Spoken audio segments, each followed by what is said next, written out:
यह कहानी एक दिव्यांग राजा की है जिसके राज्य में कोई भी परेशानी या समस्या नहीं थी। सभी लोग उस राजा से बहुत खुश थे और ऊपर वाले से धन्यवाद करते थे कि इतने अच्छे राजा को उनके जिंदगी में भेजे है। वह राजा दिव्यांग था, उसकी एक आंख नहीं थी और एक पैर नहीं था, लेकिन फिर भी राजा को इस बात का कोई मलाल नहीं था। एक दिन राजा अपने महल के गलियारों में घूमते हुए अपने पूर्वजों की लगी तस्वीर देख रहा था और सोच रहा था कि मेरे पिताजी इतने शूरवीर थे, उनके पिताजी इतने शूरवीर थे, हमें इतने शूरवीर खानदान में जन्म लेने का मौका मिला। यह ऊपर वाले का धन्यवाद है। राजा ने सभी चित्र को देखते हुए आखिरी चित्र तक पहुंचा और फिर उस खाली जगह को देखा तो वह चिंता में पड़ गया, क्योंकि उसे मालूम था कि अब यहाँ जो तस्वीर लगेगी वह उसी की लगेगी। लेकिन राजा को इस बात की चिंता नहीं थी कि वह मर जाएगा। चिंता इस बात की थी कि वहाँ जो पेंटिंग लगेगी वो कैसी लगेगी। राजा का एक आंख और एक पैर न होने की वजह से वह चिंता में पड़ गया और सोचने लगा कि इस गलियारे में इतने शानदार पेंटिंग लगी है, लेकिन मेरी एक आंख और एक पैर न होने की वजह से मेरी ही तस्वीर सबसे खराब लगेगी और सबसे भद्दी दिखेगी।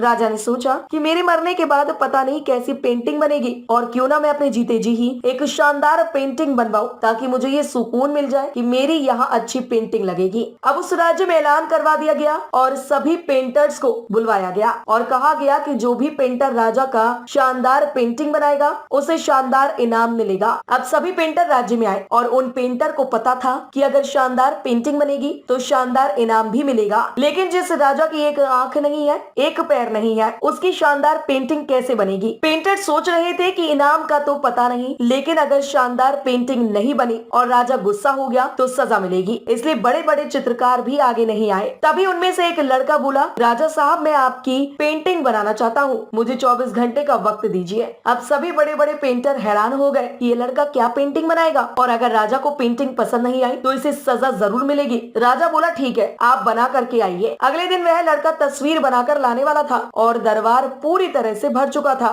लोग दूर दूर से ये देखने के लिए आए थे कि वह लड़का कैसे पेंटिंग बनाकर लाएगा। अब लड़का जब उस राजा की पेंटिंग बनाकर लाया तो लोग आश्चर्यचकित रह गए। सब लोग जोर जोर से तालियां बजाने लगे, सीटी बजाने लगे, और जब राजा ने उस पेंटिंग को देखा तो वह खुश हो गया और बोला कि वाह, इससे अच्छी पेंटिंग तो पूरे गलियारे में नहीं है। राजा ने उस लड़के को बहुत सारा इनाम दिया। कैसी पेंटिंग बनी होगी? उस तस्वीर में लड़के ने उस राजा को एक घोड़े पर सवार किया था। एक साइड से उस राजा का एक पैर दिख रहा था और राजा तीरंदाजी करते हुए निशाना लगा रहा था, और निशाना लगाते वक्त एक आंख बंद हो जाती है, और उस लड़के ने उस राजा की वही आंख बंद की थी जो राजा के पास नहीं थी। इस तरह से उस लड़के ने राजा को निशाना लगाते हुए घोड़े के ऊपर सवार दिखाया, जिससे एक आंख बंद और एक ही पैर दिखाया, और इतनी शानदार पेंटिंग बनाई थी कि वह अब तक की सबसे सर्वश्रेष्ठ पेंटिंग थी। उस लड़के के सामने भी चुनौती थी, संकट था, लेकिन उसने सकारात्मक का साथ नहीं छोड़ा। जिंदगी में आप जिस भी मुकाम पर हो, जिस भी संकट में फंस जाए, जिस भी स्थिति में हो,